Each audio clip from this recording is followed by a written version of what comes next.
भगवान राम का जीवन सिर्फ एक कहानी नहीं है, बल्कि मानवता के लिए एक आदर्श मार्गदर्शन है। वे मर्यादा पुरुषोत्तम हैं, यानी एक ऐसे व्यक्ति जो हमें सिखाते हैं कि जीवन कैसे जीना चाहिए। अयोध्या में राजा दशरथ और रानी कौशल्या के घर जन्मे राम ने बचपन से ही अपनी विनम्रता, अनुशासन और करुणा से सबका दिल जीत लिया था। उनका जन्म केवल एक राजकुमार के रूप में नहीं, बल्कि धरती पर धर्म की स्थापना के लिए हुआ था। राजकुमार होकर भी राम एक साधारण इंसान की तरह रहते थे, शांत, दयालु और संयमी। बचपन से ही उन्होंने असाधारण साहस और बुद्धिमत्ता दिखाई। जब ऋषि मुनियों पर राक्षसों का आतंक था, तो राम ने उनकी रक्षा की। वे अपने गुरु विश्वामित्र के साथ वन में गए और ताड़का जैसी राक्षसी का वध किया। धर्म के लिए वे हमेशा अडिग रहे। ये सिखाता है कि सच्चा बल शारीरिक शक्ति में नहीं, बल्कि धर्म के प्रति निष्ठा में है। उनकी हर क्रिया में संयम था, हर बात में विनम्रता थी। सीता स्वयंवर में राम ने शिव धनुष तोड़कर सीता से विवाह किया।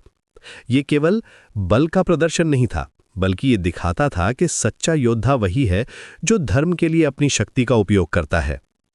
राम और सीता का मिलन प्रेम और सम्मान का आदर्श था। फिर आया जीवन का सबसे बड़ा परीक्षण। पिता के वचन के कारण राम को 14 साल का वनवास मिला। कोई भी राजकुमार इस स्थिति में विद्रोह कर सकता था, लेकिन राम ने क्या किया? एक शांत मुस्कान के साथ उन्होंने पिता का आदेश स्वीकार कर लिया। उन्होंने आराम पर कर्तव्य को, शक्ति पर सत्य को चुना। ये एक पल हमें जीवन का सबसे महान सबक देता है कि सच्ची महानता त्याग में है। राम ने दिखाया कि पुत्र धर्म पिता के वचन का सम्मान करना है, चाहे कितनी भी कठिनाई हो। सीता और लक्ष्मण के साथ वन में राम का जीवन प्रेम और सम्मान का उदाहरण था। राम ने सीता के साथ गहरे सम्मान और प्रेम का व्यवहार किया, दुनिया को संतुलित और सम्मानजनक रिश्ते का मतलब दिखाया। वन में भी वे कमजोरों की रक्षा करते रहे और बुराई का नाश करते रहे। उन्होंने खर, दूषण जैसे राक्षसों का वध किया और ऋषि मुनियों को शांति से तपस्या करने का अवसर दिया। जब रावण ने सीता का अपहरण किया, तो राम ने हिम्मत नहीं हारी। वे केंद्रित, धैर्यवान और मजबूत बने रहे। यहाँ हमें मिलता है जीवन का एक और अमूल्य सबक कि कठिनाइयों में भी आशा नहीं छोड़नी चाहिए। राम का दुख सच्चा था, लेकिन उनका संकल्प और भी मजबूत था। हनुमान जी, सुग्रीव और वानर सेना की मदद से राम ने राम सेतु का निर्माण किया और लंका की ओर कूच किया। ये सेतु केवल पत्थरों का पुल नहीं था, बल्कि भक्ति और विश्वास का प्रतीक था। रावण के साथ युद्ध केवल हथियारों की लड़ाई नहीं थी। ये अहंकार और विनम्रता के बीच, अधर्म और धर्म के बीच संघर्ष था। रावण महान विद्वान था, लेकिन उसका अहंकार उसकी सबसे बड़ी कमजोरी था। राम ने रावण को नफरत से नहीं, बल्कि संसार में संतुलन और न्याय बहाली के लिए हराया। ये दिखाता है कि सच्चा योद्धा वही है जो व्यक्तिगत बदले के लिए नहीं, बल्कि धर्म की स्थापना के लिए लड़ता है। युद्ध के बाद राम ने रावण के अंतिम संस्कार का भी सम्मान किया। वनवास के बाद राम की अयोध्या वापसी का दिन आज भी दिवाली के रूप में मनाया जाता है। लोगों ने दीप जलाकर उनका स्वागत किया था।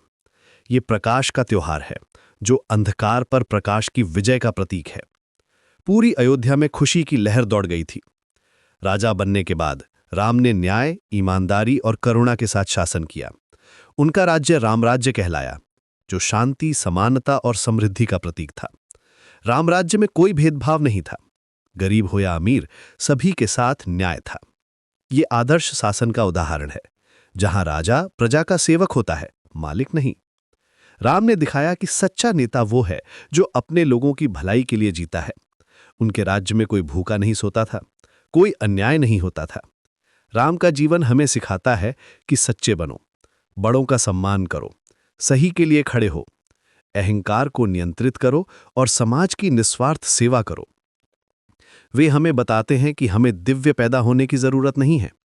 मूल्यों, अनुशासन और दयालुता के साथ जीकर भी हम भी राम के मार्ग पर चल सकते हैं। राम की शिक्षाएं व्यावहारिक हैं और हर परिस्थिति में लागू होती हैं। आज के समय में जब चारों ओर अशांति और भ्रष्टाचार है, राम के आदर्श और भी प्रासंगिक हो जाते हैं। उनका जीवन हमें याद दिलाता है कि व्यक्तिगत स्वार्थ से ऊपर उठकर समाज की भलाई के लिए काम करना ही सच्ची सफलता है। राम की शिक्षाएं केवल धार्मिक नहीं है, बल्कि व्यावहारिक जीवन के लिए मार्गदर्शन है। भगवान राम हमें याद दिलाते हैं कि सच्ची शक्ति विनम्रता में है, सच्चा प्रेम सम्मान में है और सच्ची जीत धर्म की स्थापना में है। उनका जीवन एक शाश्वत प्रेरणा है जो हमारे विचारों, कार्यों और जीवन का मार्गदर्शन करती रहेगी। जय श्री राम।